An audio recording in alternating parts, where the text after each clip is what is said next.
Mr. Reichert. The gentleman from Washington is recognized for 5 minutes. Thank you, Mr. Speaker, and thank the gentleman for yielding, and thank him for his hard work on this legislation along with Mr. Keating.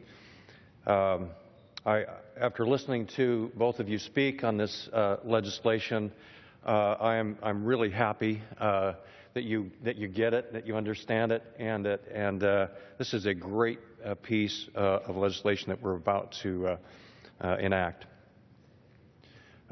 I can speak from some experience, Mr. Speaker. I appreciate that Mr. Loudermilk has asked me to speak this evening on this bill. I was in law enforcement for 33 years. Started out in a patrol car and went through various stages of assignments and finally became the sheriff in King County, which is Seattle, Washington. So some of the scenarios that you heard two gentlemen speaking about tonight, I've actually been there, done that, and experienced some of the frustration that they just described tonight. So I know there's going to be some deputies, sheriff's deputies, and police officers across the country tonight rejoicing in this bill. It will relieve much frustration and also provide some much-needed relief in creating that partnership between federal and law enforcement agencies. So I'm strong support of the ALERT Act. Today terrorism is not something that's in foreign countries. It's not somewhere outside of the United States. It's not outside our borders. It's right here. It's right here in Washington, D.C. It's right here in Seattle, Washington, as I said, where I come from. And our sheriff's deputies and police officers have worked with federal agencies over these past few years, especially since 2001, following up hundreds and thousands of leads every day that the public, of course, is not aware of possible threats, terrorism threats to our local communities. I've had the opportunity to work with almost every federal agency, law enforcement agency that you can think of since 1972, and I joined the sheriff's office, leaving in 2005 to come here.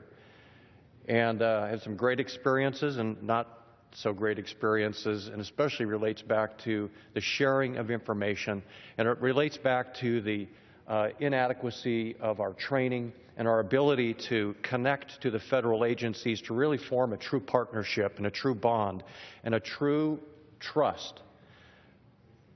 If we can't, as federal and local agencies, trust each other to share that information, and I know part of the effort here in the ALERT Act is to build that trust and to have the same training and the same information so we can protect the citizens of this country. That's our job. And that's what this law is designed to do. But we also need the partnership, the trust of our communities.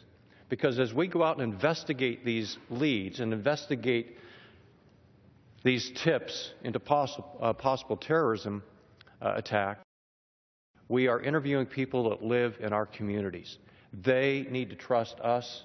They need to respect, I should say, not only us here in Congress, but they need to respect our law enforcement agencies and officers across the country. And most of all, our law enforcement agencies need to respect them. And that's when we'll have that trust where we can share information and truly come together, because the cops can't protect this country alone. The community cannot protect this country alone. They can't protect their neighborhoods alone, let alone our country. But we've given more and more responsibility to our local officers, and they're being spread thin. And I think that's why, ladies and gentlemen, and Mr. Speaker, that's why we are divided today.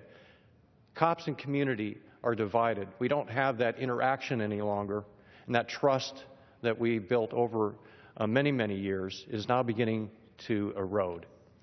And I think that this bill goes a long way in building that trust and relationship between the federal agencies and local agencies, providing that training. And most of all, what I appreciate about this legislation is that you've called attention to the fact that local law enforcement is key and absolutely vital, absolutely critical in protecting this country, and that we are asking them to participate in the defense of our homeland. And not just only that,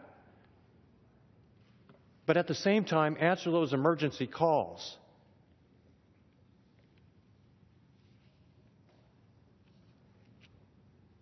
And I'm going to mention, if you allow me a moment, answer those emergency calls that Officer Ashley Gwendon did on her first day as a sheriff's deputy and died. That's what we're talking about here.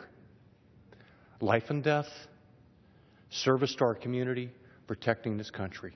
And I thank you, gentlemen, for your hard work, and I